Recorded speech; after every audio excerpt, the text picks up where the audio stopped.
Hey, hi. Welcome to Someone Else's Movie, the original podcast where an actor, writer, director, or nebulous industry figure gives a little love to a movie they didn't make. I'm Norm Wilner, senior film writer for Now Magazine, and this is the other thing I do. This episode marks the 7th anniversary of this podcast. I know, right? So I wanted to start by thanking everyone who's listening. Someone Else's Movie is the project I most enjoy doing every week, and though some professional changes are coming in the very near future, Semcast will continue without interruption. And remember how I mentioned a little while ago that the first year the show didn't make it onto the Simplecast server? Now you can buy it. I've zipped up all 52 episodes of the first year, 46 of which are not currently available to stream, and made them available for just $20 Canadian at payhip.com/Semcast. There'll be more about that at the end of the episode. My guest this week is Igor Drljaca, a writer, producer, and director who runs time-lapse pictures with Albert Shin.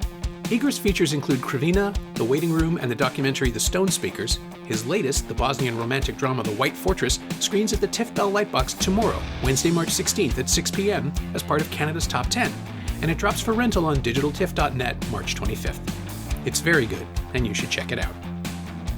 Igor picked Punishment Park, Peter Watkins' 1971 mockumentary set in a quasi-fascist America where anyone who protests the established order gets a choice: 20 years in federal prison, or 3 days playing something like Capture the Flag in a remote desert training zone called Punishment Park. It sounds like a simple choice, right? That's the point of Watkins' unnervingly prescient film, which wondered what Nixon would do if he got tired of anti-war protests, and wound up showing us where America would end up half a century later. It's pretty heavy for an anniversary episode, but it's also pretty important. This is Someone Else's Movie. I first saw it as a graduate student, and one of the things that stuck with me is how little things have actually changed, and sort of the climate that we're living in right now, and the way that this film had an impact on some of the projects that I'm developing was one of the reasons why I chose it. And I've been thinking a lot about Peter Watkins' work and watching his work and processing sort of the language that he's using and how he's using this sort of pseudo-documentary, sort of skeptical fiction approach while using like faux newsreel footage and creating a world that, while on the surface it seems like it's something that's not plausible, it's very much tied to things that are happening or that were happening at the time that he made that film. And Punishment Park is also like one of these seminal work that was essentially had a form of censorship placed upon it by Western institutions, and it's kind of fascinating how censorship functions in Western society versus like in a like an authoritarian and non-democratic space. So that's one of the reasons why I kind of chose it, because the way that we perceive a censorship in Canada and the US is very nuanced and is tied to like distribution and the ability to actually attract the distribution for the film and the release for the film, which this film kind of sort of struggled with. And it's become a lot more accepted as a cult film after the fact, like after its release, and really struggled during its release. That's how I encountered it. I think the first time I saw it would have been a bootleg VHS from that I rented at Suspect. In maybe the early 90s, possibly. The original UK release made it over here that way. And I didn't watch it then, but I did watch it. I believe it was like a re-release. Theatrically, I watched it once in 2013 or 14, and then before that, I watched it like a torrent, Yeah. I think somebody downloaded a torrent or something, and so it was not an easy thing to find. Like No. Now it's easy to find. Like, but even 20 years ago, it was not easy to find. Yeah, I was kind of surprised to find. I mean, I knew Watkins' work at the time through The War Game, which I want to say we saw at York in film in '87. I think we might have seen it, although it's possible that I saw it at the Bloor that year and just have conflated the timeline. Mm-hmm. But that was my first exposure to him. And someone else was talking about all the other radical work he had done that we couldn't see. And so a few years later, when the Punishment Park tape showed up, I jumped on it. And I watched it again maybe 10 years ago when I got the Masters of Cinema Blu-ray, and not since until last night when I revisited it. And fuck me, like it feels contemporary now, even in the hairstyles. Like the hipster look has come back. It doesn't seem to have dated. I mean, part of that is the fake documentary construction where you've got a time capsule of 1971, but it is remarkable how everything that they're discussing as the stuff of fiction simply happened in the last 20 years. Like there's nothing in there that isn't. It's like what did I would say about The Handmaid's Tale, that she was pilloried for this fanciful imagination of chauvinistic misogynism, and it turns out that every single thing that happens in the book is something that she had found in the world already. That there's no fiction to it. This feels like that, but reversed engineered. Yeah, it feels like the world is sort of caught up with the fiction, and in a weird way, like it was already there. It was just kind of sort of hidden, or the way that sort of the system would look at the film is that it's provoking. It's not trying to actually engage in a critical discourse, that it's like a work of a provocateur, when in reality it's really trying to kind of get at the root of like how people just don't listen to one another. There's like this disconnect, and that disconnect leads to sort of the system creating these frameworks for not allowing expression to be part of this kind of democratic process. So, there's so many things that, not just from like, Patriot Act to like all these other legislation that's been passed since 9/11, that kind of have the same sort of dimension to it, like the police brutality, the sort of the way that like when you think about police itself and the way that they're trained, it's like it's a very, very short. Like you can complete a police academy training in like a few months, and this idea of using an extreme example, and slightly kind of fictionalized approach of both training the police in this kind of brutal way, but also giving the illusion of freedom to these people who are dissidents or draft dodgers. And like that's what they were sort of accused of a lot of times. They were accused of being draft dodgers, and the environment that they created is that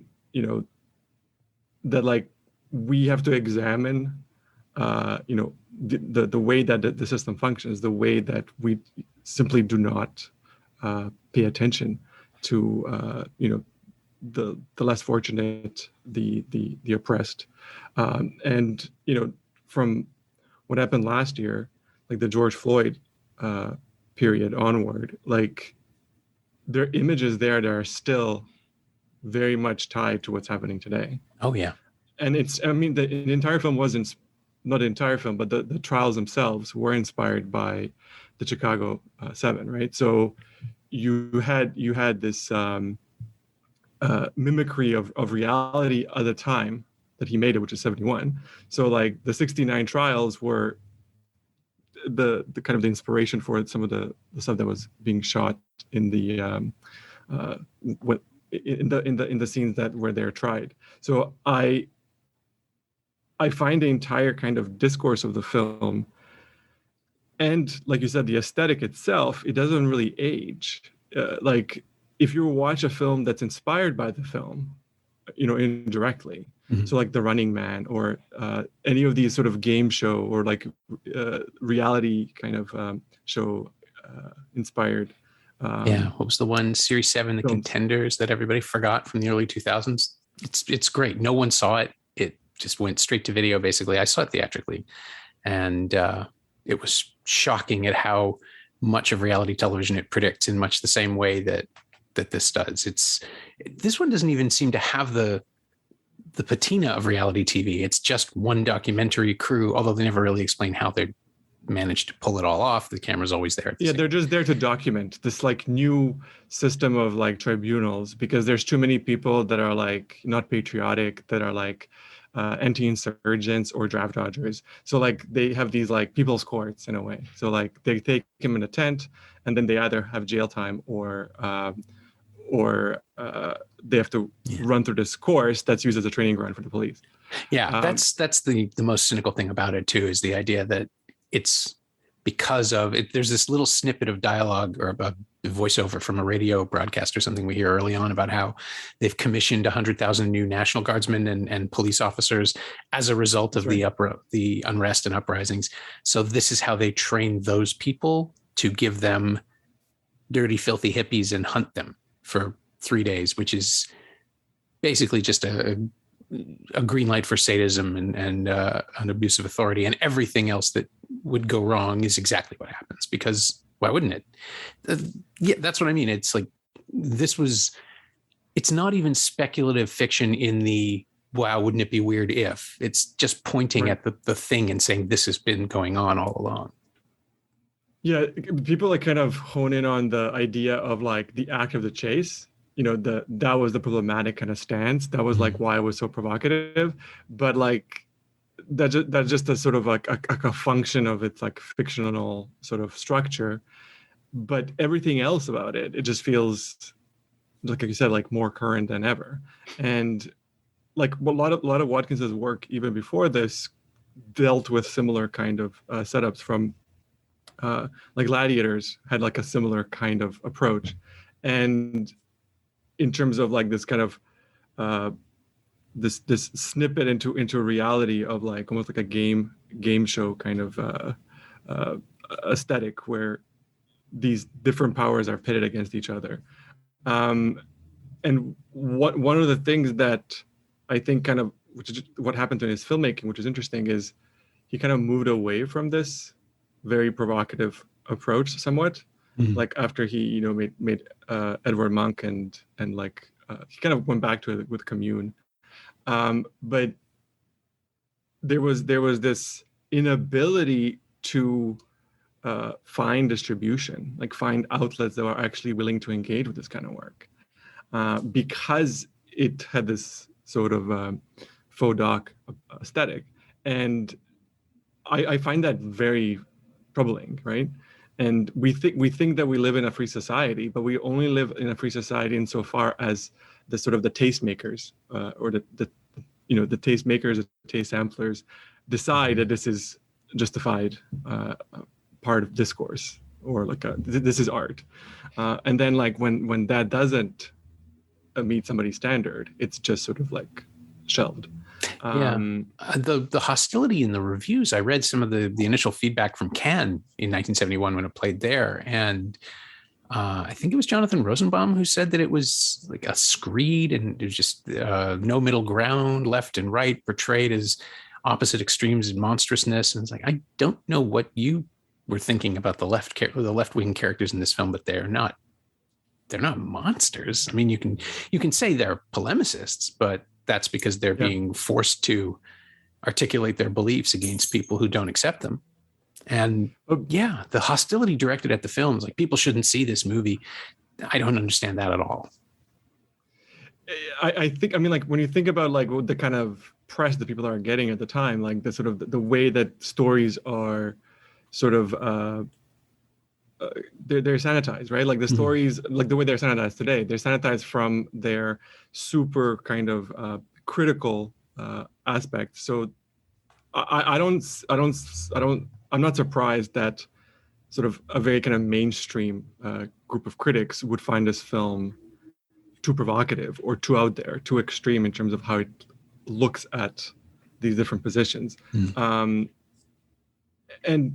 the strange thing is that this, when you look back at that period, when you look at the civil rights movement, you look at the rise of the Black Panther, you look at the Nixon era, like things were moving in a very kind of dark direction, where like people were not getting, and this is before the Pentagon Papers were released, they were not getting the full piece of the they were not giving the full story rather, and you just had a lot of people kind of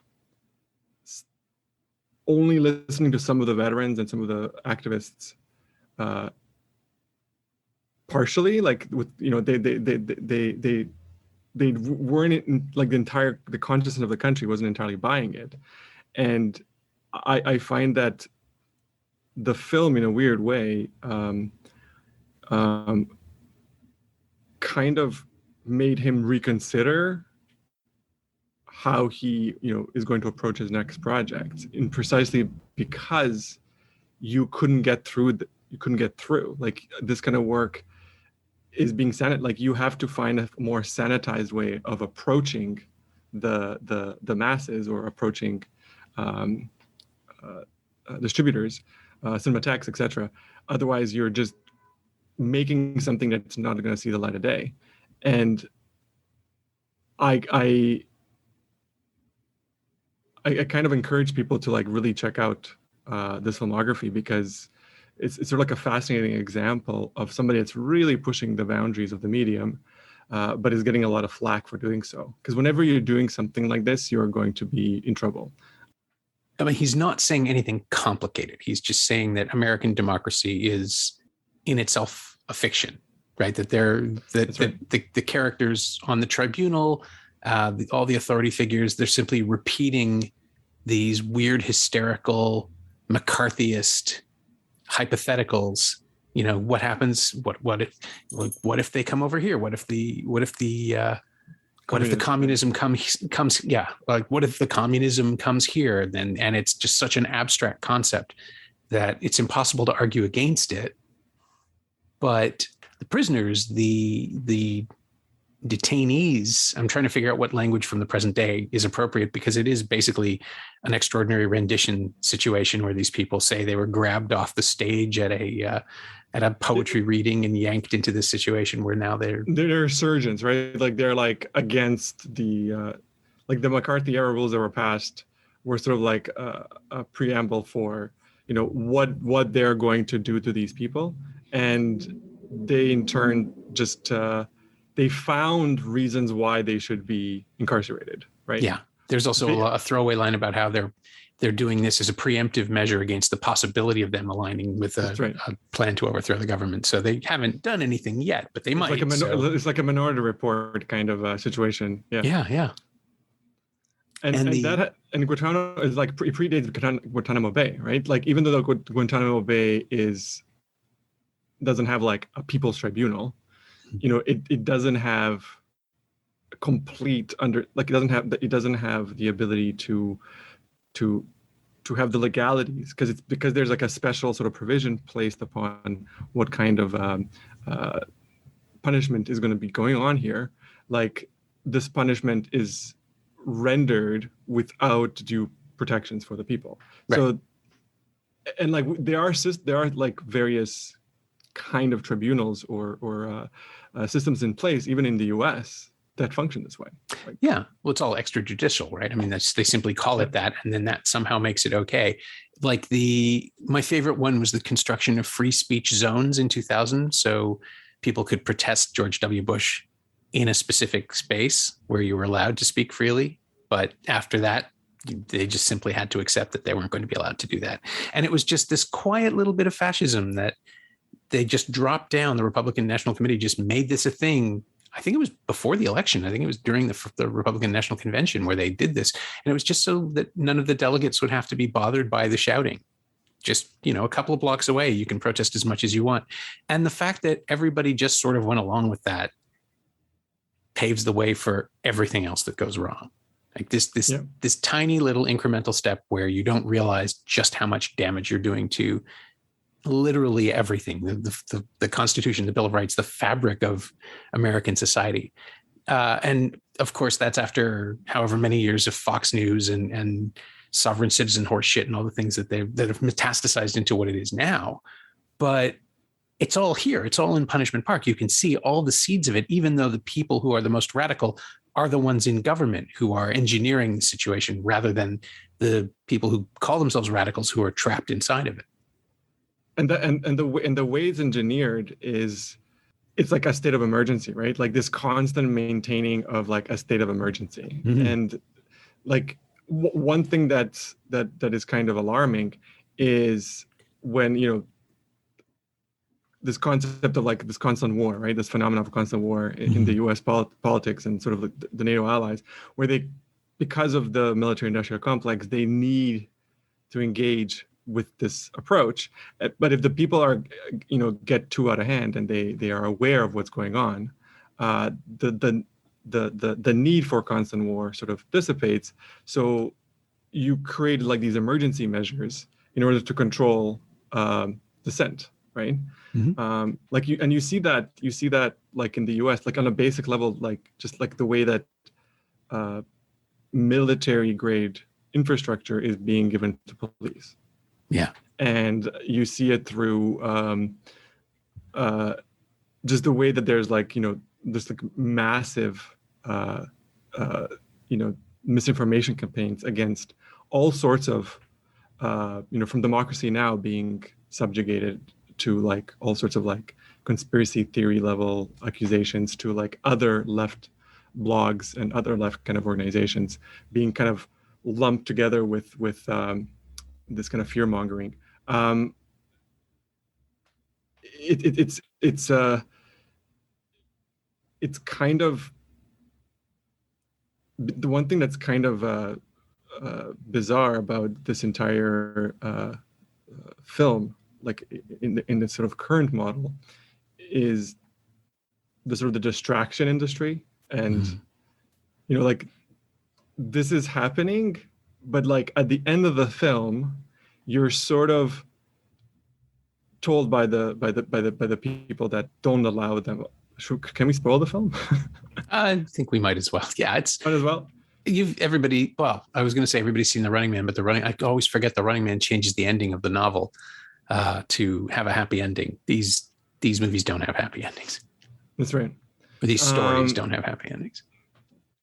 So yeah, like when they're prevented from reaching the flag, you know, there's a moment where the policeman, you know, tells them, it's like, you know, you're not doing this for anything that's real. Like you're just doing it for a paycheck as well. Yeah, right? Like you were never gonna win. You were never gonna get there.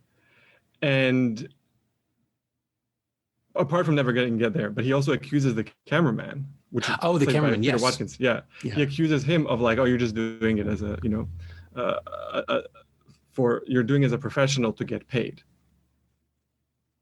So like this kind of professionalization of journalism, where like there's, you know, how many journalists are actually taking a moral stand, and how many of them are like answerable to like a higher editorial power, right? That like kind of is in tune with what's going on in the country. Like how much criticism can you actually have?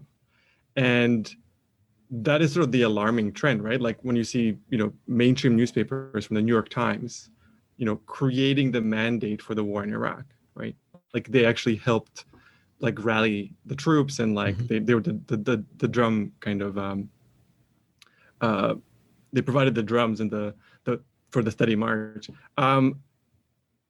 Like that kind of still vibrates, like that, those moments that are kind of like subtly sort of thrown at the end of the film, and like the way that all sort of like functions in today's sort of context is also very, very alarming, where even well-meaning people, you know, might not be able to get this footage out. Even in the YouTube kind of generation, this like there's also like a desensitization to this stuff. There's so much war going on, right?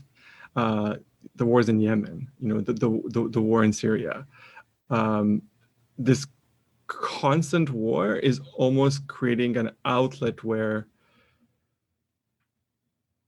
this just becomes another reality show. So if something like this was to actually be enacted, I think most people would like think about it for 10, 15 minutes and then just like walk away. And that's the scariest part. And then there are those who would simply deny it. They would say it was fake, right? Because that doesn't come up. I kind of waited for it this time through to see if there was going to be any suggestion that people simply wouldn't believe the footage, but it's actually worse because the cop stares down the barrel of the camera and says they won't care. Like nothing will change. This is going to air wherever it airs. And he's right. You'll watch it. You might get a little upset and then you just walk away. Yeah. And that was really unnerving to watch. Like the suggestion of that was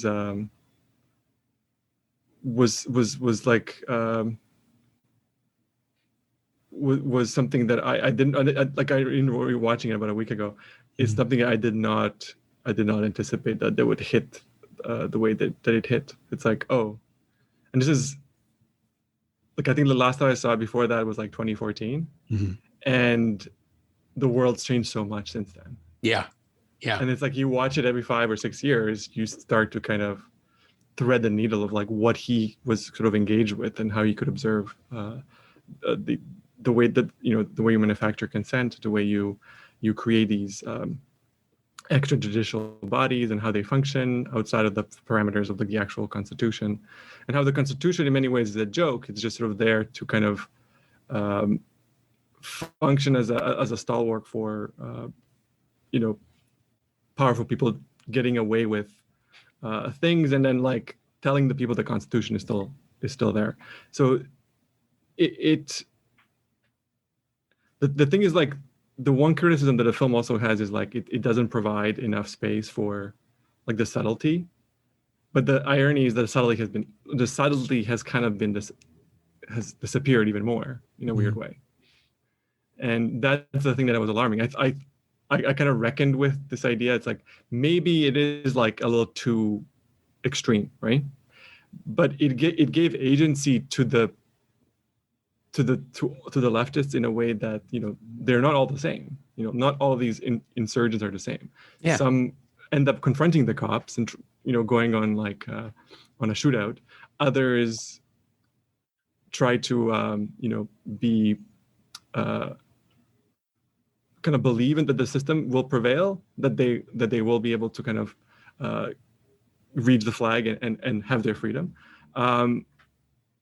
So like there is nuance. It's not completely a one size fits all kind of approach.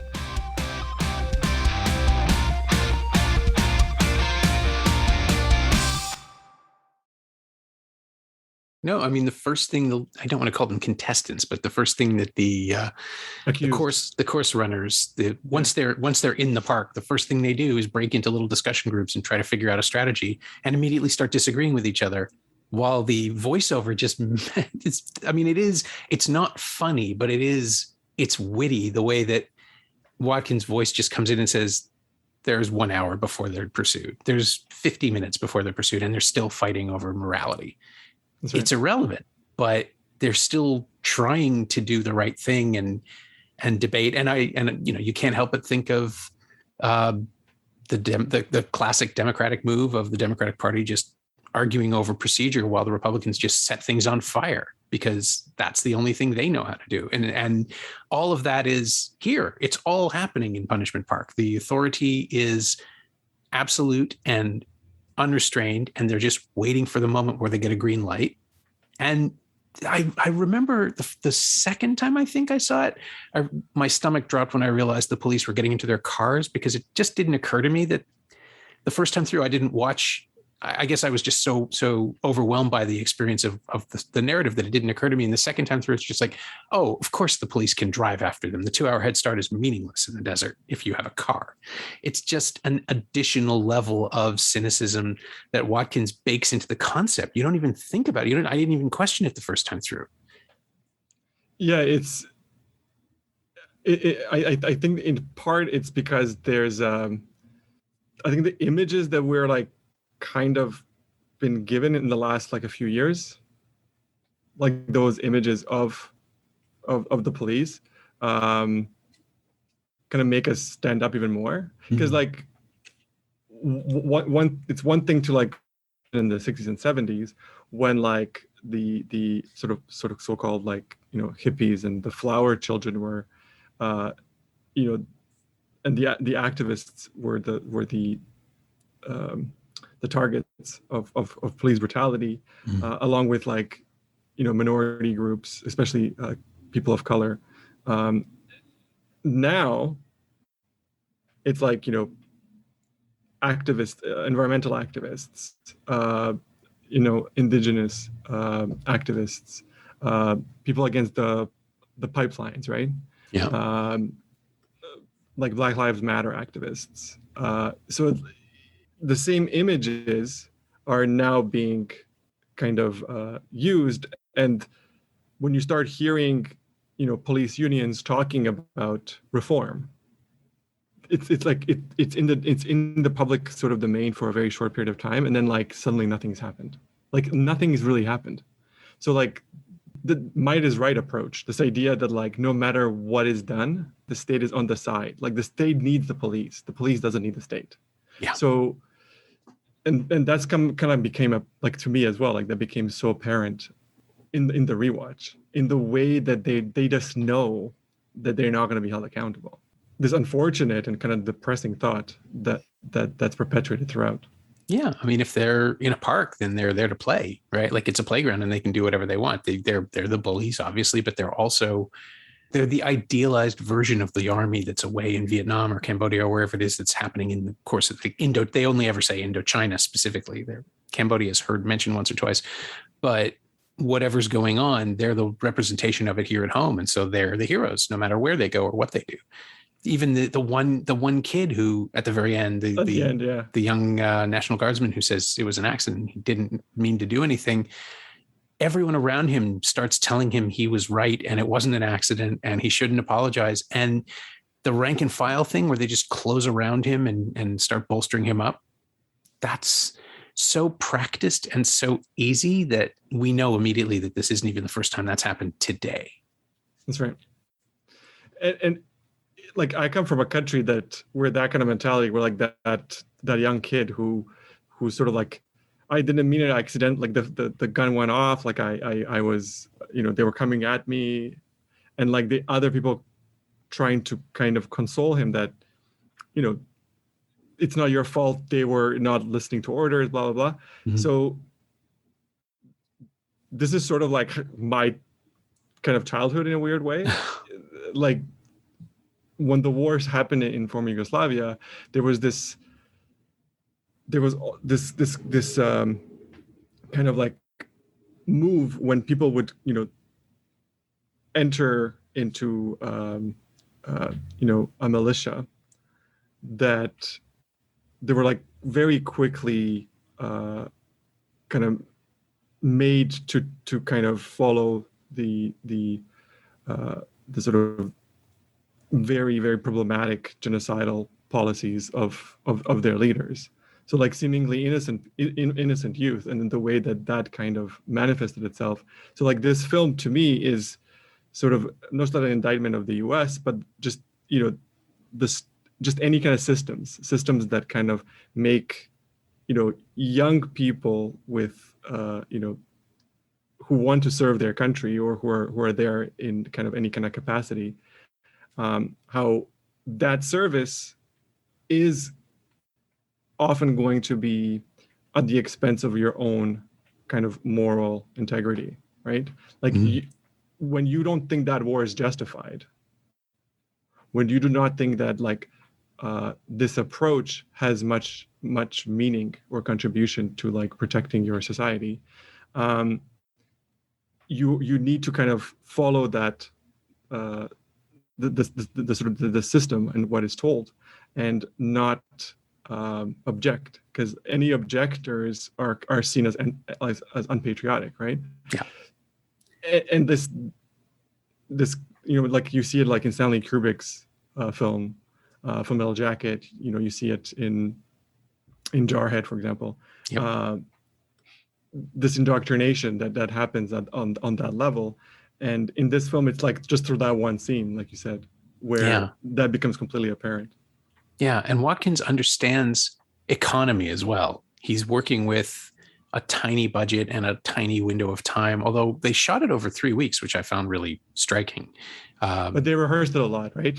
Because the casting was completely, like, they were all non-actors, and they cast people who had those kinds of leanings politically.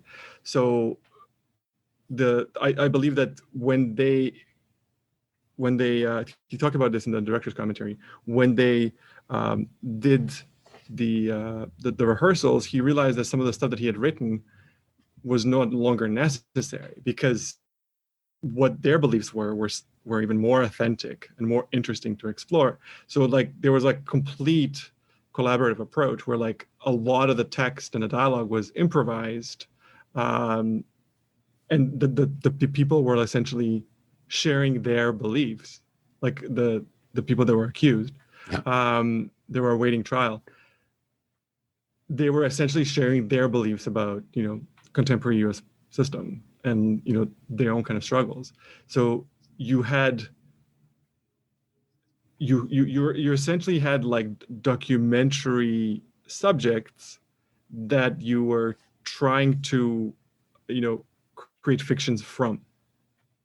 And instead of like casting professional actors and like doing line readings, which is like a very fascinating way to work, which I think one of the reasons why it still feels so timely. Like it's like it's not just the aesthetic of the sort of faux doc, the sort of cinema verite.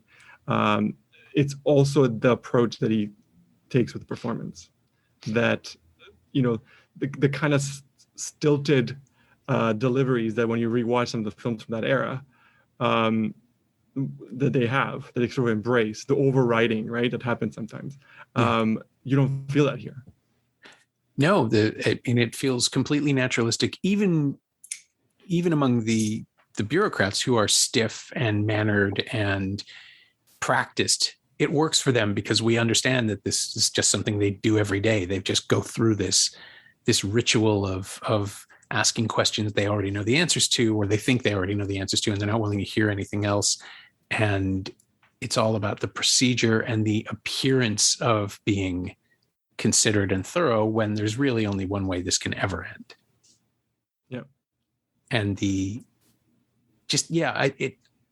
I always knew it was a cynical film. I don't think I felt just how cynical it was until this time through, where I'm still surprised that Watkins lets his cameraman, the character he's voicing, be as angry as he is, because it almost feels like by the time that happens, that guy would have been out in the desert with them for 3 days, and he'd be just as tired and just as exhausted, and he wouldn't even have it in him to be upset. But it's worse that he is. It is actually worse that we can feel how upset he is in that moment. Yeah, because he realized that even though he has this footage, he is not able to change anything. Yeah. And like I think there's something beautiful, but when you're kind of starting off as a filmmaker, you kind of feel empowered that these stories are going to have an impact, right? That you are going to kind of, at least on a personal level, not necessarily even a political level, that you are going to kind of give somebody's world some sort of shape, like a particular community or a particular individual.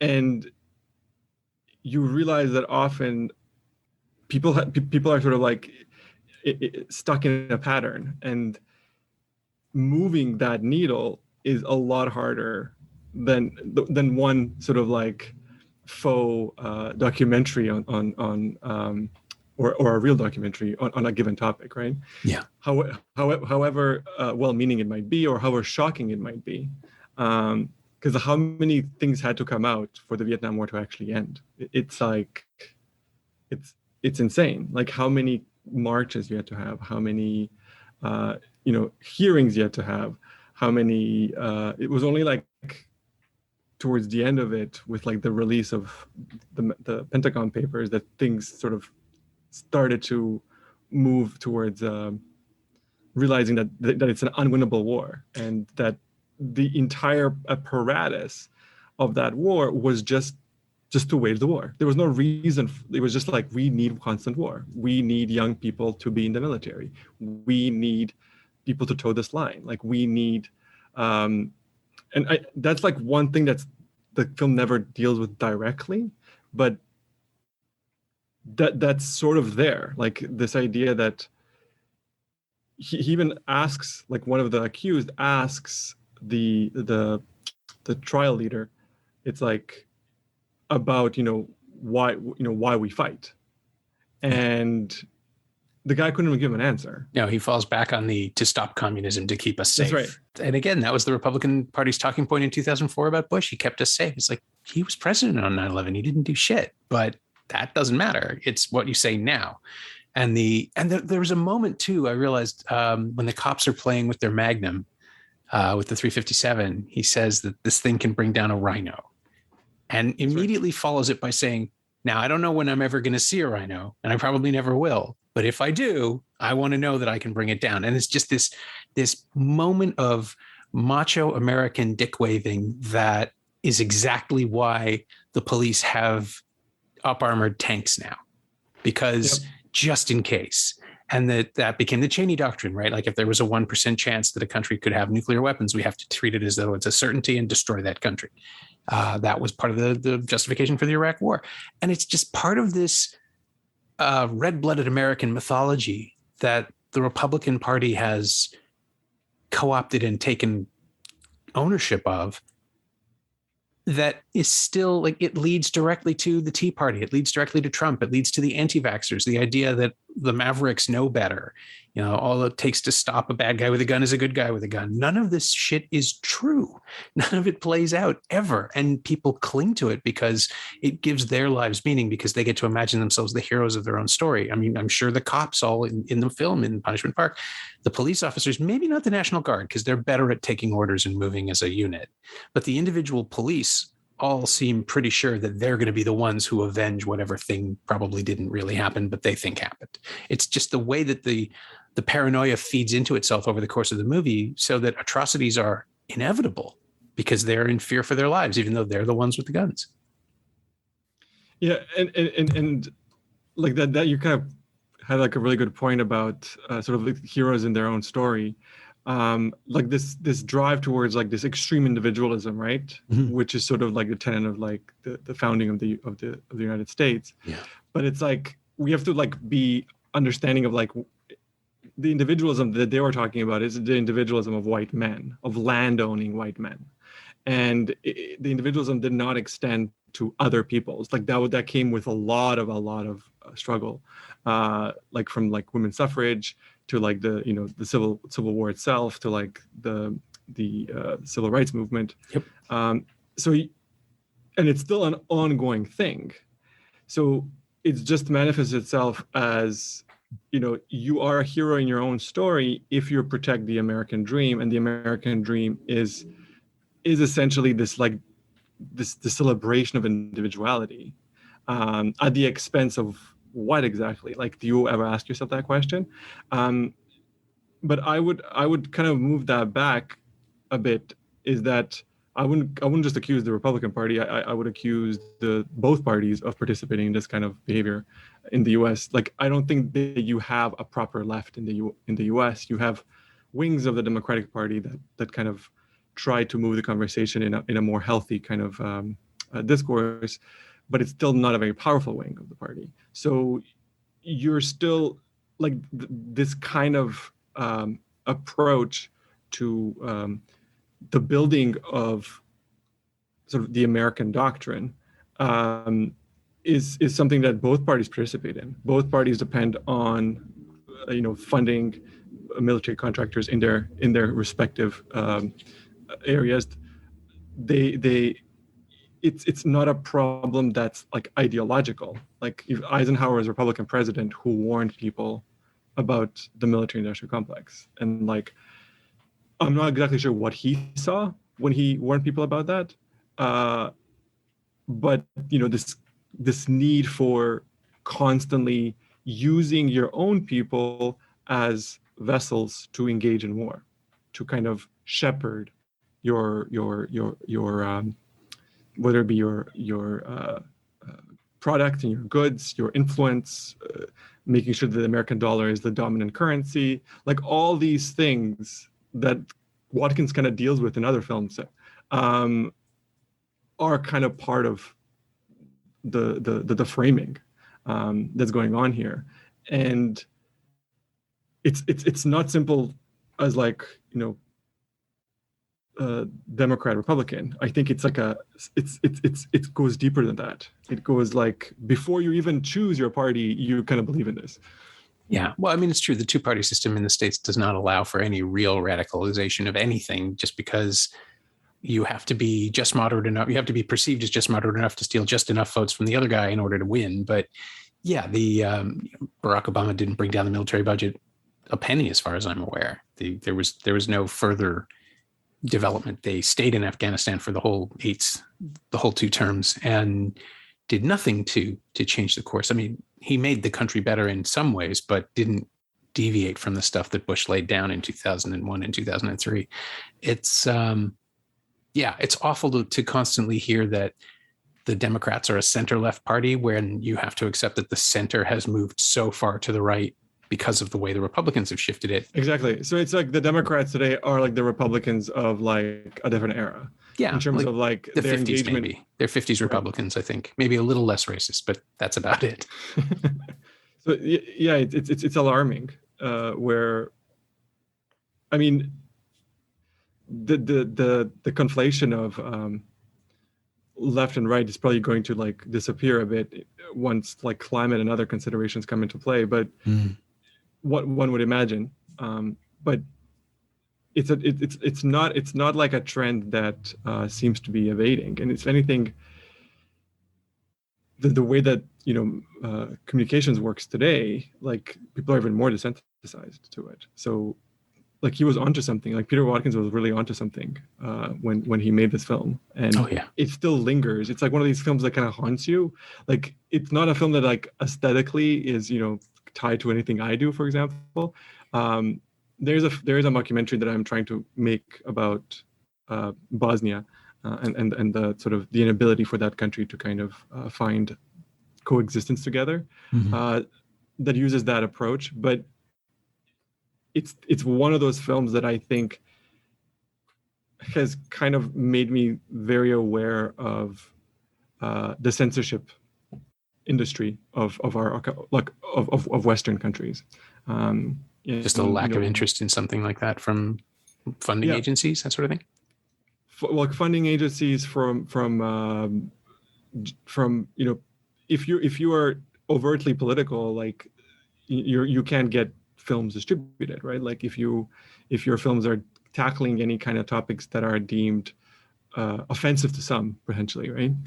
Maybe to like the people donating money for a particular film festival, or people donating money for a particular government-run fund, then those people might take offense if these kinds of films are funded, produced. There isn't always transparency when these things happen, right? Because even at the funding level, you have the market determines what is desirable in the American system.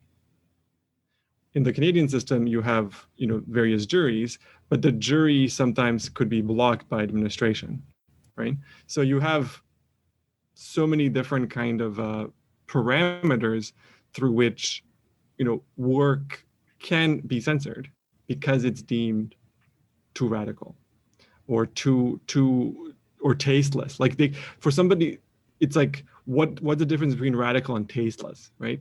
Because some people accused him of being tasteless when he made his film, right? Like this inability to differentiate things, and that's alarming. And it still does happen today. Yeah, well, and it's also easier to say something is tasteless than to actually look at what it is and examine what it's saying. It's just we see it happen in Punishment Park, where people just reject out of hand. Oh, the words you use are immoral, so I'm not going to engage with your lyrics at all. Right. It's 50 years later and nothing has changed. It's exhausting. So I usually do wrap the episode by asking if you've been inspired by the film you've chosen, but yeah, aesthetically, there's not a lot that Watkins films share with yours. You have a very pristine approach to things, I find. I think there's like this anger, maybe. Sure. that occasionally like kind of comes out. Like, I mean, the film that I made, the White Fortress, deals with this sort of indirectly deals with this insolvable sort of state of paralysis that Bosnia finds itself in, and you know, on that kind of political level, where you have a bureaucracy that essentially differentiates people on an ethnic level, and you have like international organizations who has created a country or helped create a country that doesn't have a framework for a civic society, right? Like you can't just be like a Bosnian Herzegovinian. Like in Canada, I'm a Canadian, right? Right. Over there, you actually have to identify as an ethnic group to hold office. How bizarre is that? So it's like even now, really, even now. So this kind of like absurd what if situations that some people subscribe to Watkins films, like former Yugoslavia, Bosnia in particular, has been, is going through that like on a day-to-day basis. Like what would be considered like a Kafka, like the trial, like Kafka's trial is essentially what's happening in Bosnia, where like the bureaucracy and the Dayton Accords have essentially entrenched these kinds of divisions. And in the White Fortress, I kind of like tried to kind of suggest this kind of like political war that exists where these characters don't directly deal with it, but they're affected by it, right? From Mona's father to sort of Farouk's inability to find employment. So like it's like a self-serving kind of parasitic system that where like internationally people can kind of like clap and tap themselves on the shoulder because they did a good job, but in reality they essentially just created a failed state, and that happens throughout the world. Western engagement with Afghanistan recently and what had resulted in that, to Syria, to Yemen, all these other kind of places where they've entered and tried to kind of solve something. They often leave it worse or the same or nearly the same when they leave. And then you ask yourself, what is Peter Watkins trying to do? And he is essentially trying to show you that like we are engaged in a system of smokes and mirrors to prop up a military industrial complex and trump the rights of the people in our own country by engaging in war elsewhere. So it just becomes this game. It becomes a game on a domestic front and it becomes a game on an international front, and it's ever more relevant. Yeah, it's cynicism is one word, but I would also say Watkins brings disgust to a lot of it. The War Game is a film about something. I think he even said as much. It's a film about something that should never happen, so he made it to show people why it should never happen. And right. Punishment Park is working along the same lines, just in a much more specific thing. Although I suppose fascism is as much of an existential threat to everyone as nuclear war is. It's just harder to clarify. It's harder to explain. Well, now fascism feels like it's a bigger threat. Yeah. Than the nuclear war. Now I suppose. Well, yeah, just because we don't have fascists with nuclear weapons yet, but we will. That'll happen. I mean, like when you think of like the politicians that come to power, right? Like you look at what's happening in Canada with the People's Party. You look at what's happening in the U.S. with like this move towards the right.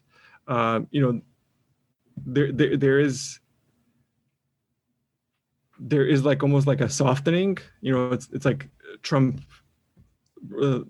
first sort of like run at the presidency was like the softening for like somebody else to kind of work that model and like kind of come closer to assuming power. Yeah. And and like be more competent than Trump was, for example. Yeah. No, that was really the saving grace of Donald Trump, is that he was too stupid and too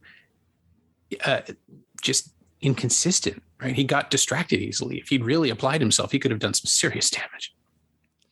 But what I worry is that you will have people mimicking that. Yeah. And then they who are more competent who will do more damage, right? So that's how, like in former Yugoslavia, for example, that's how it was. You had the slow erosion of like the system that existed there, economic upheaval, and then like, in the Communist Party was itself fragmenting. Like you had like many different camps within the Communist Party. And then eventually when you had like open elections and like these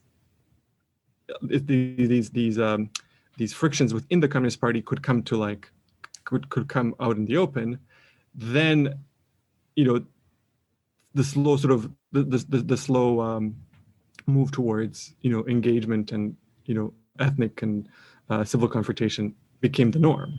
So in the US, you still have these two parties that have so many different thoughts in each camp and so many different approaches.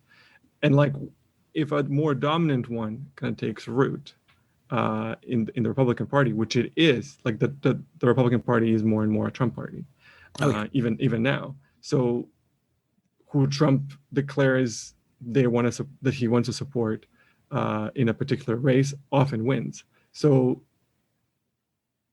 that's just like the first sort of stepping stone. And that's the kind of unnerving thing, that how insidious these lies become. And if you tell them enough times, they become the norm. If the state tells the lie enough times to the people, we are protecting you against terrorism. We are protecting you against, Black Lives Matter and protests and like protests against, protest against, eco-terrorists or whatever. Yeah. Whatever the boogeyman is. Whatever wants to come into your house and take your stuff. Yeah. Like if you say it enough times, it sticks. And that's sort of the alarming thing. Like we have the safety of a functional economy. And as long as that functions, like you're not going to feel the day-to-day vibrations of this. But if the economy gets weakened, then it's anybody's guess. My thanks to Igor Drljaca, whose excellent new drama, The White Fortress, screens tomorrow, Wednesday, March 16th at 6 p.m. at TIFF Bell Lightbox as part of Canada's Top 10. It'll be available for rental on digitaltiff.net March 25th. Thanks also to Laura Steen. She knows what she did. You can find Igor on Twitter at idrljaca, IDRLJACA, and while the North American DVD of Punishment Park is long out of print, the British Masters of Cinema Blu-ray I mentioned is region-free and available as an import for about $20 online. It's also streaming on FlixFling. As always, you can find me on Twitter at Norm Wilner, and you can find this podcast on Twitter at Semcast, SEMcast, and on the web at someoneelsesmovie.com. You can also find the first year of the podcast on sale at payhip.com/Semcast for the low, low price of $20 Canadian. We had a whole bunch of amazing people on the podcast that year. The Beta Band's John McClane talked about Chinatown. Future Moon Knight directors Justin Benson and Aaron Moorhead did Almost Famous.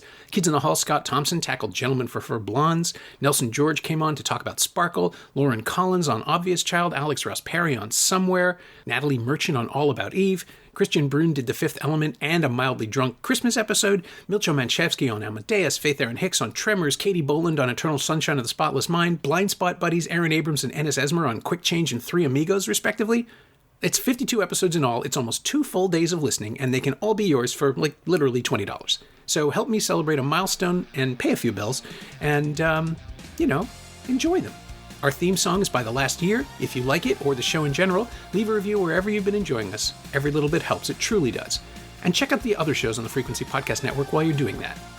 Stay safe, watch movies, wear a mask if you go out, get your booster when you can, buy some old podcasts. Thanks for listening, truly. I'll see you soon.